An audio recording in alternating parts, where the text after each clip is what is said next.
today's world, states of worry and concern are considered all too normal. As Christians, we should display a sense of hope. In North Carolina, the dedicated people who aim to spread this hope are part of an elite squad known as Mosaic. These are their stories. I mean sermons. Here's a sermon. Hey! Hello! How are you feeling this morning? Nice. That's awesome. Well, hey, if you are brand new, if you're joining us online, here's the deal. We're concluding our series, and we're having fun with it, okay? We're talking about conspiracies, and we're having some fun with it. We're actually going through the book of Colossians, and this is last installment, so this is the last episode of it. And really quick, though, before I get into chapter 4 of Colossians, I want to ask you something. I want to find out a little bit about who you are, friends. You know, since we've journeyed together, at least some of us, for the last couple of years, months, whatever, whenever you've started joining. Here's what I want you to know. Here's what I want to know. Escape rooms. Anybody know what an escape room is, right? You guys know? Okay. Fans or no fans, okay, of escape rooms. Okay, make some noise if you are a fan. Okay. If you are not a fan of escape rooms, make some noise. Right, yes. Yes, thank you so much. You are my people, okay? Now, recently for a birthday, we went to an escape room, okay, for this person, and we're like, you know what, we'll do it. But I'll tell you what, man, Ashley has to, and I have to too, but Ashley has to get geared up for this, because the level of anxiety in escape rooms is a little, wow, it's a little much. In fact, one of our friends, Caleb, we're stuck in this room, right? And who comes up with this stuff? Anyways, psychopaths come up with this stuff, okay? Actually, it was a Japanese. It started in Japan. And by the way, rage rooms, you guys know about rage rooms? Okay, a little too excited. We can pray for you. There's the cross of Jesus. No, I don't want the cross. I want a hammer, and I need a room. Do you know that rage rooms were started by Japanese as well? Kid you not. Anyways, I digress.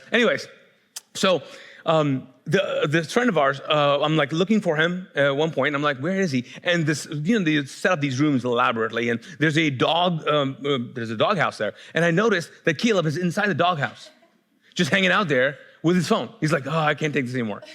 The level of anxiety is a lot.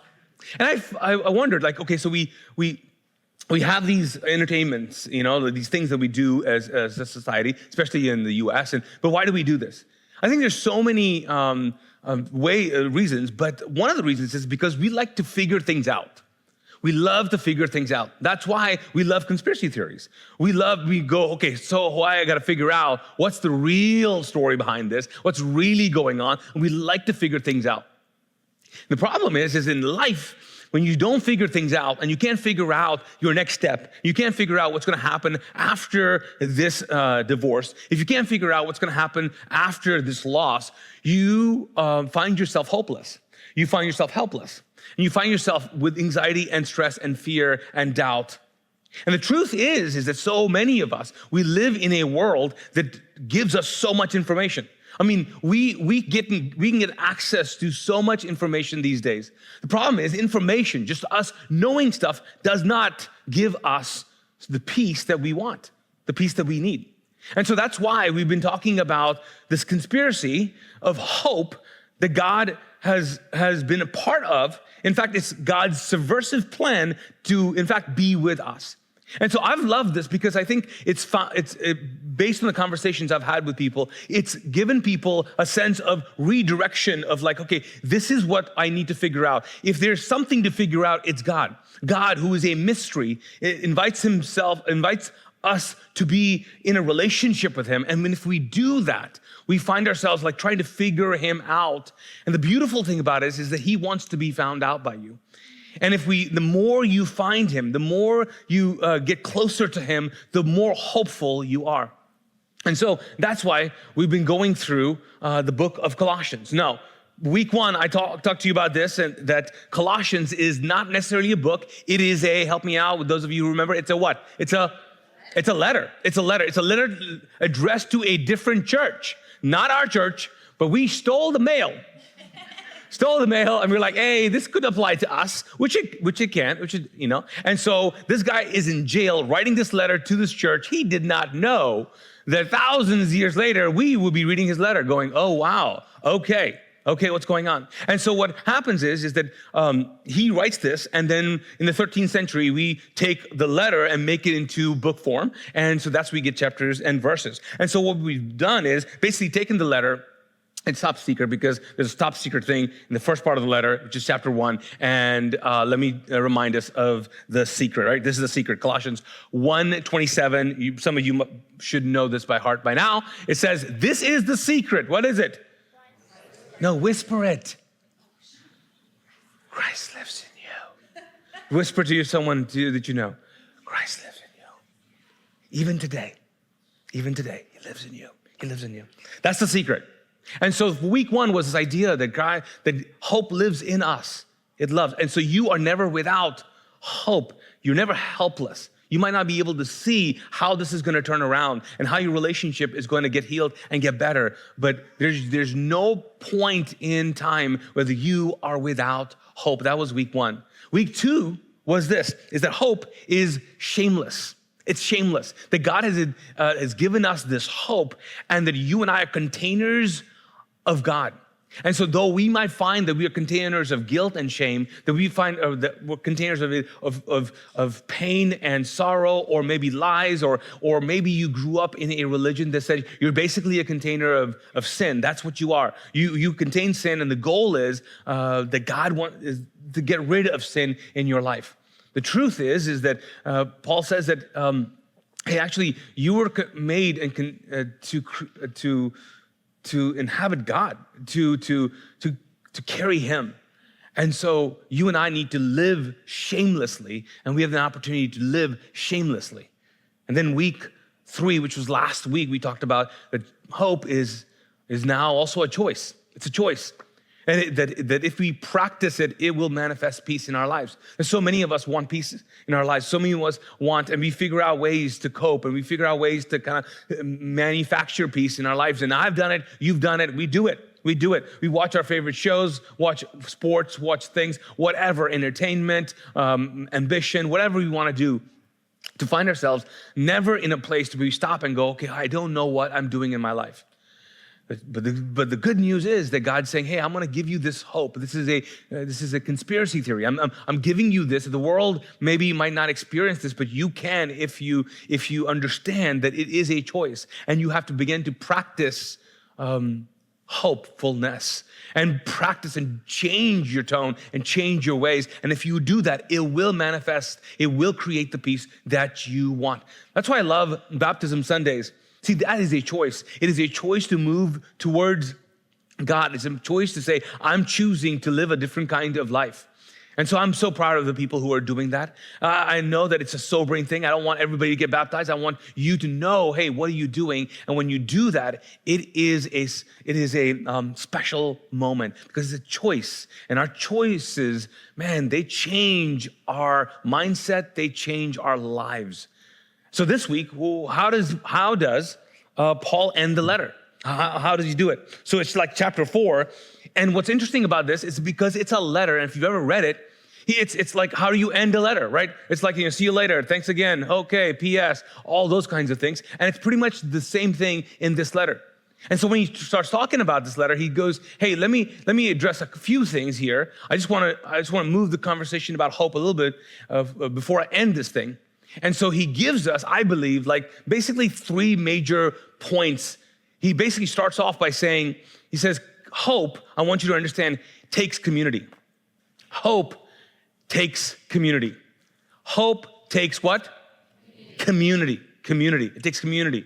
We have some Spanish-speaking people in the house. Anybody? We've got some? Yeah. So how do you say community in Spanish? What? Comunidad, yes, we do. Now, every week I've realized that I've been giving you Urdu words. I don't know if you know, if you've been following along, you're like, every week he's like, his subversive plan is for us to learn to speak Urdu. Maybe. So can I give you an Urdu word for community? Can I do that, right? Cool show as well. Anyways, the word is, what is the word? It is, what's interesting though, is because I'm speaking in English, I have to switch to like Urdu thinking, okay? But it's baradari. Baradari. Like, it sounds like brotherhood, doesn't it? But it's baradari. You want to say it? It's not baradari. Yeah, baradari is the word. Mushahideen. Mushahideen is another word which I love because I speak a little bit Arabic, but I love that phrase as well. So all those words just say community, right? But in my culture, in the Arab culture as well, in basically Eastern culture, the word community means very differently, and is lived out very differently versus the Western culture. So when you think of community, you think of, I don't know, maybe the community you live in, or the community you're part of, the community school you go to, the community church that you might have been part of. It's very selective. And so we divided up the city to communities.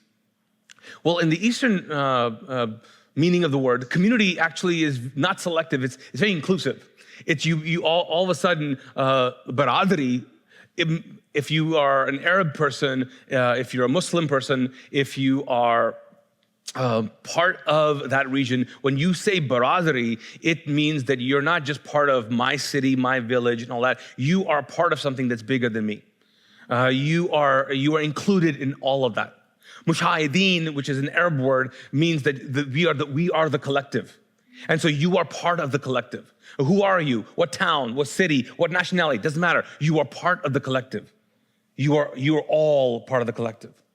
See, that is a very different meaning of the word community. But when you take that idea of like we are part of a collective, when Paul talks about it, he's not talking to a Western culture. Remember, a letter was written to people who understood the idea of being a part of something bigger. And so the crowd that he's talking to are filled with Jewish people. They're also filled with Greeks and people who are not necessarily Jewish. But when they become a community, it doesn't matter who they are. What happens is that they belong to this community and they belong to one another. The word, the meaning of this word, if you take it out of what we might be used to in the English language, it means you belong to something, but you belong to one another. You belong to each other. There's a sense of like this divine responsibility that takes on. And so when Paul ends the letter, he starts off talking about that. So the first thing he says is, let me read you part of the verse here. He says, I want you to do this. He says, I want you to pray for each other.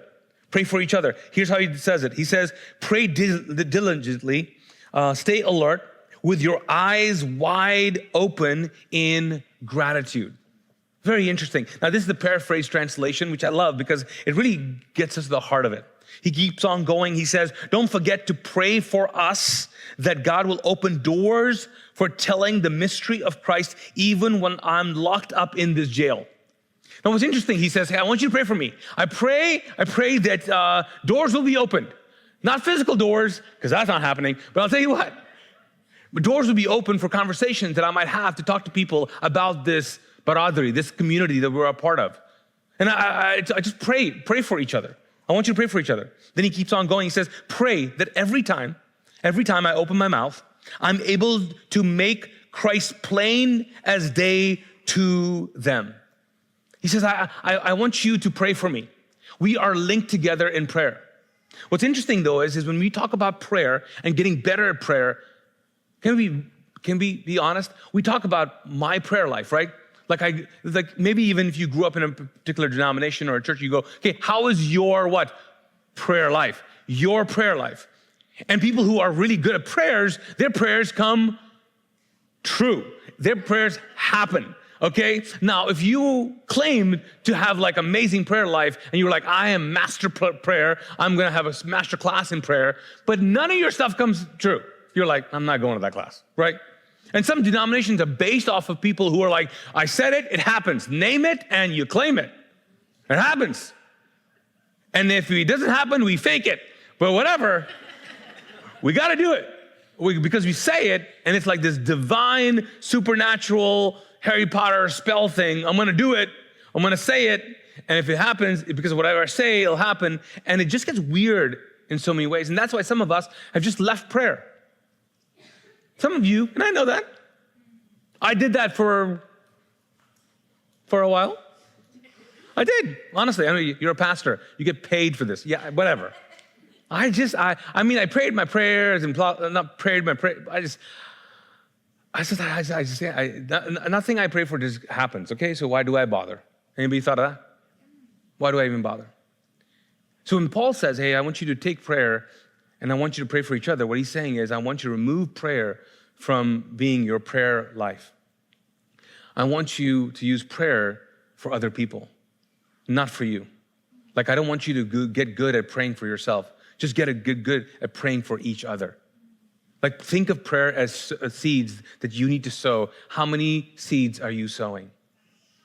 You're like, no, but I want my garden to grow. No. These seeds will never grow in your garden. If these seeds will never grow in your garden, how many seeds are you sowing? That's challenging. Because I'll tell you what, I want my stuff to come true. But here God says, hey, I want you to pray.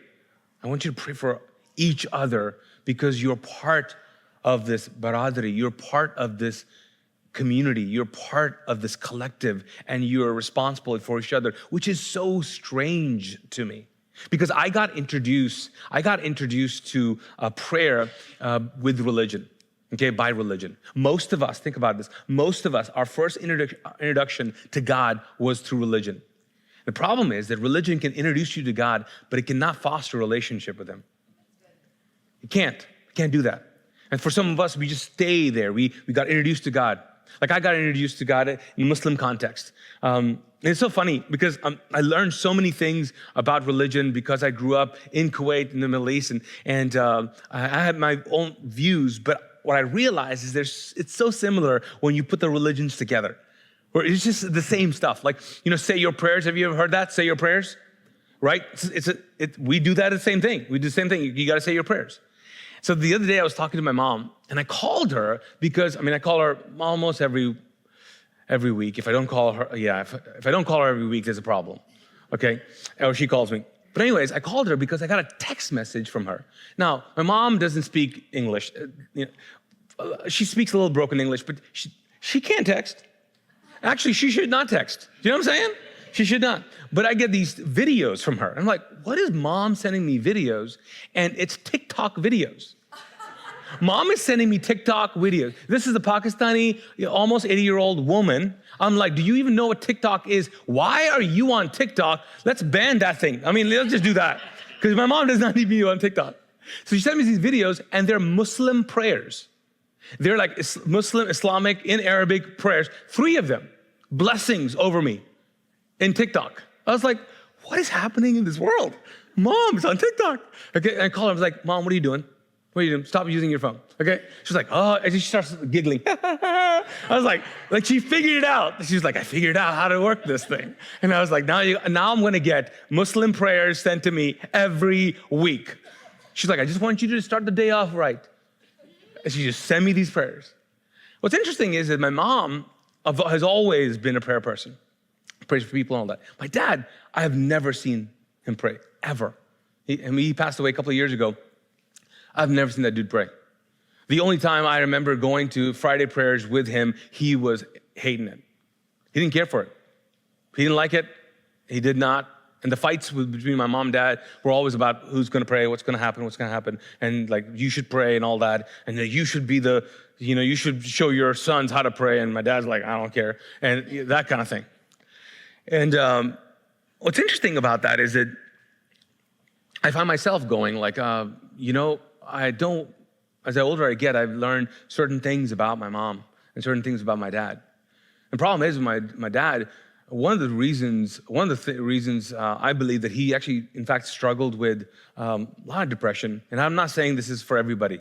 It's a lot but for my dad, the reason why he was so depressed a lot in his life was, honestly, he was very self-centered. And prayer removes you out of you being the center. It's the only way. And so he says, hey, please pray for each other, because actually it moves you out of self-pity. It moves you out of helplessness. It reminds you that you're part of something that's bigger. You are, in fact, called by God to do supernatural things, but you need to get out of there. So pray for each other. Let me give you one tip, okay? So pray for each other. I do this all the time.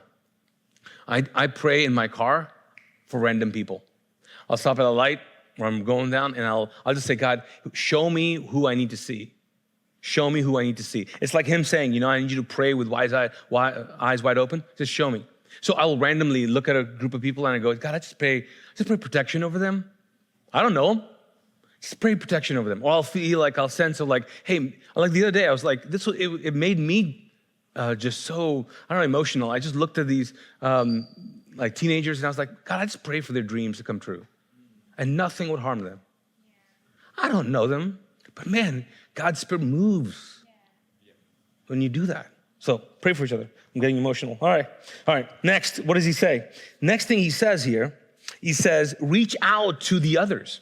Reach out to the others. Okay? Colossians 4, he says, use your heads as you live and work among outsiders. Now he's talking to people who maybe are not part of this Christian community. He says, don't miss a trick. Make the most of every opportunity. Be gracious in your what? Speech. The goal is to bring out the what? Best in others in a conversation. What if just Christians believe that? Woo! What if all the Christians on social media believe that? Live that out. My goal is to bring out the best in others in an online conversation. Friends, Christians leave some of the worst comments. Awful. He keeps on going, he says, don't put them down, not cut them out. Like, don't do that. Don't do that. When we name call, when we do things, and he's saying, hey, friends, this is so important for you to do this. And this is a great opportunity for us, friends. We have the best opportunity. Mosaic Church has a great opportunity to reach out to the others. And not like we're gonna go reach out to save them from hell. No, we're reaching out to love them into heaven. You know what I'm saying? It's a little different. It's like showing them what heaven could look like. It's with our mouths, with our conversations, and we do this. Constantly, I hear how this church is so accepting and so inclusive and so loving and be kind and being kind and polite. Why that's part of our culture. And the reason is because I've told people this, and I will continue to tell people, if you're gonna be a jerk, you are not welcome here. Like, right, seriously, if you're broken, messed up, whatever, incarcerated, whatever that word is, freshly out of jail, all good. Addict, all good. Whatever, good. Been a murderer, okay, good, come on. But if you are going to be a jerk, there's the door. Because what we're trying to do is we're trying to have this collective that reaches all the people who feel like outsiders. All the people. And I gotta tell you, so many people feel like they're outsiders from the Christian church. So many people feel like they're outsiders. I hang out with a lot of people who do not go to church, okay? And they just feel like we are the other. What's interesting to me is like they just feel like I'm not really a pastor. They're like, you're a fake pastor. Because I just think that you shouldn't be with us or hang out with us, or we should not be this close friends. If you're like that.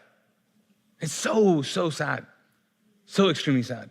In fact, this week I got a call from a guy who does this global ministry, and one of the things that they want to do is they go to cities and they build this triad of like Christian, Jewish, and Muslim leaders. And so what they do is identify the leader for that city, and so they pick an imam, which would be a Muslim priest, and then they pick a rabbi, and then they pick a pastor. I know, it's like a joke, isn't it? Like that. Okay, anyways. And so this guy was calling me, and he was like, hey, you got highly recommended of being that guy for Charlotte. And I just wanted to ask you about who you are and all that. And so as we're talking about how hard it was for him to find religious leaders in all of those who would actually be willing to have conversations without trying to prove each other right or wrong. is so strange to me. And he was like, man, it's so hard.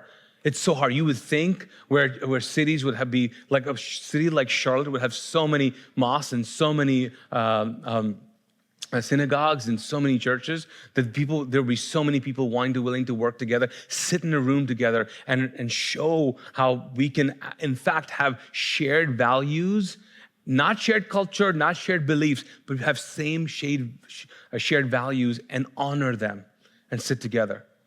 And so I was like, hey, sign me up. And so we're going to do that, and our church is going to do that. Now, friends, it's hard work. It's extremely hard work. Moving out of like this idea of like, hey, to reach the others, you have to understand, no, they're not like you, and it's okay. It's okay. What you think is disrespectful, it's respectful. Like I grew up with Indians in India, not in India, but also in Indian homes. When you see elders, guess what you do? You touch their feet out of respect. I remember the first time I walked up, and I'm Muslim, and my friends are Indians and all that, and I saw his mom, and I was like, okay, I'm just gonna do this. I went and I touched her feet, and she was like, oh, thank you, thank you. And he said, it's a blessing from your elders.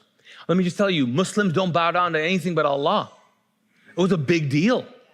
It was a big deal. It's a big deal. Like, it's huge, but all these different cultures, Koreans, right? They bow. And it's a sign of respect. They bow all the time. It's a beautiful thing. Like Arabs and Muslims will do this. If you really touch them, if you're like, you say something, they'll do that. They'll do this. They'll do this. It's a sign of like, my heart connects to you.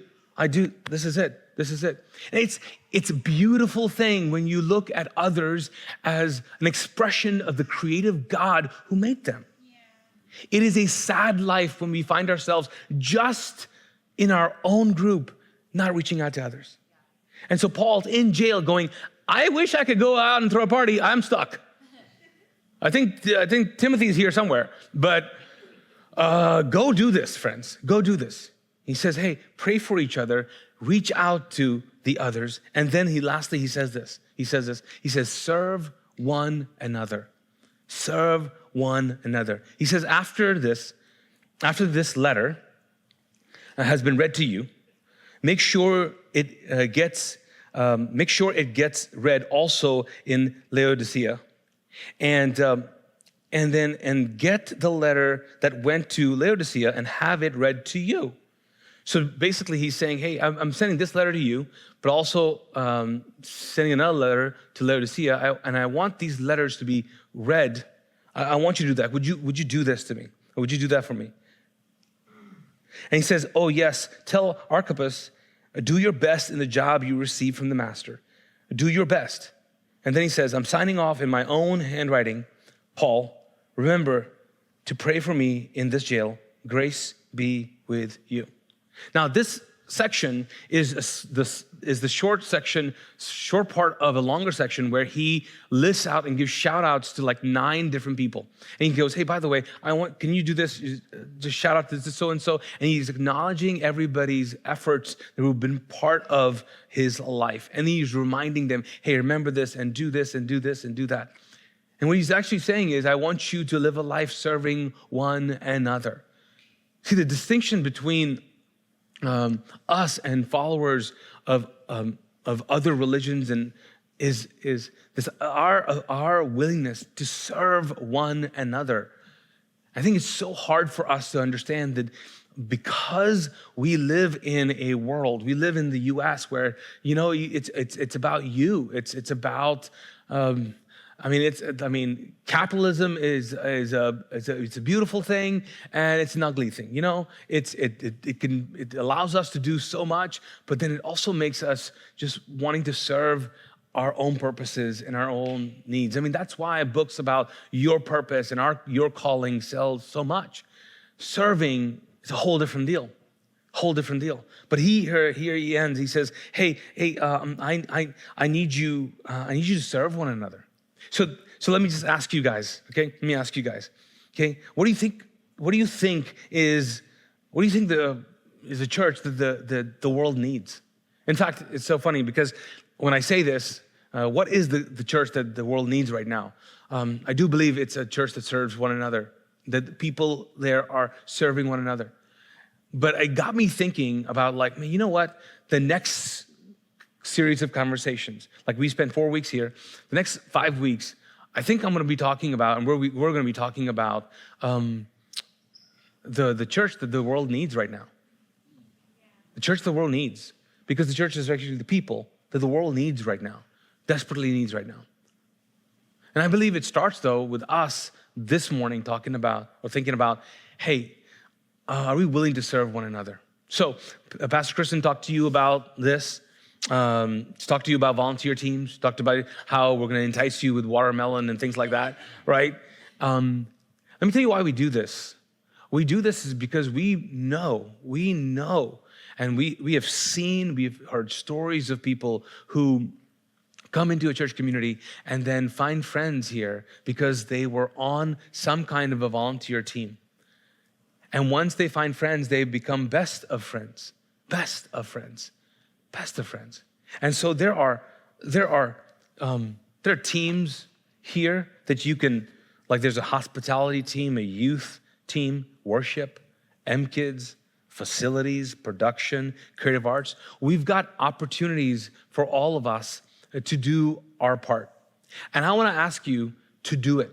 For those of you who do not volunteer your time, I want you to do it. I'm asking you. And here's why I'm asking you. I'm asking you because I know that when you serve, it changes you. It changes you.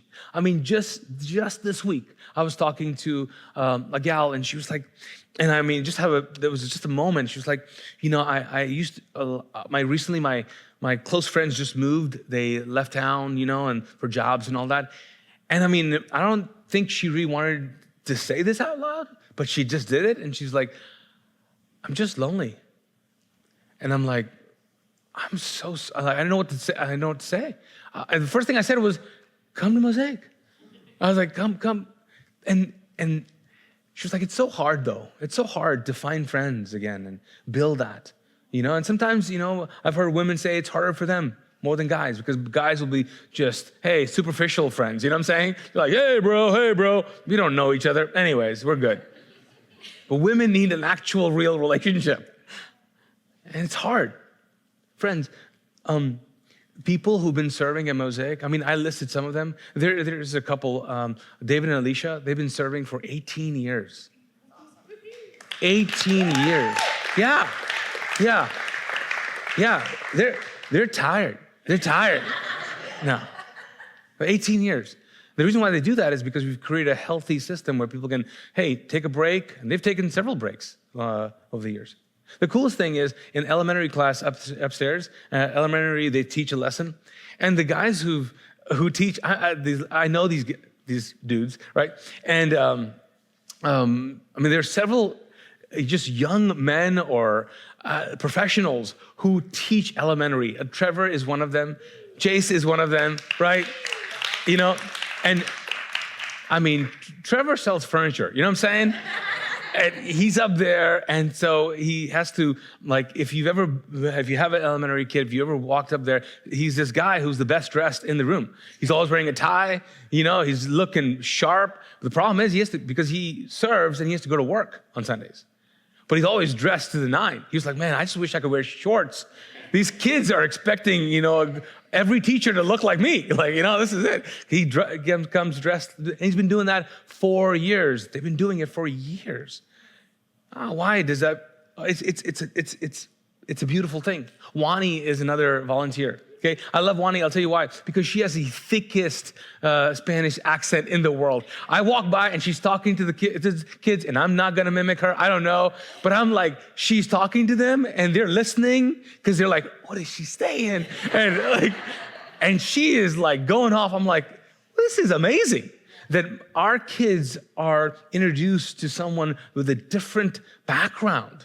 It's a beautiful thing. But I'll tell you why. But it's so hard for bilinguals and even some immigrants to come be a part because they don't feel that they belong and they can't contribute. And some of you might think that I can't contribute.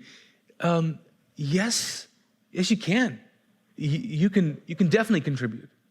One of the couples here, Lynn, Vickery, and Sherry. Lynn's been praying over these chairs for, I don't know, I think 17 years, maybe more, like at different places. Like she comes. And let me just tell you, it's not because all her prayers have come true. In fact, we walked through some very devastating things in our life.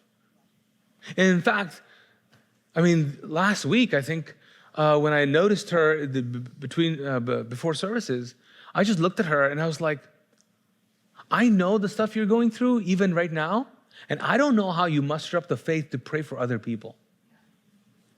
But it's what they do. It's what they do. So friends, let me ask you, what's keeping you from just, signing up? We'll figure out the details of where, when, and where, and how, and all that, because we want this position to be tailor-made for you, and we want you to love what you do. We don't want to guilt you. We don't want to shame you. No, we want you to serve out of gratitude. Case in point is my daughter, Nura, who serves. I'm going to shout her out. Now, here's the thing, Nura, let's keep this in here, because she's out there with them kids. She doesn't like kids. Let me just tell you right now. She prefers an animal any day, every day. The girl has made so much money pet sitting. It's ridiculous. It is ungodly. The amount of money she has made just taking care of pets. You say you need to babysit. She's like, nope. You got a snake? Okay, let's do it. You got a bunny? Yes, I'll do it. And she's serving in MKids. I'll tell you what she's the host. She just helps coordinate the classes. She's like, as long as I don't have to touch a baby or interact with a kid, I'm like, you're fine, you're good. Just adults. So what if you were part of a church that could tailor-make a position for you that you would love? You would love and be excited to come. That's what you want. That's what we need. Not people serving out of shame or guilt. No.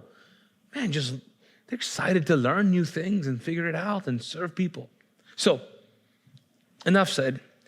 These two things you'll find in your chairs in front of you and a pen.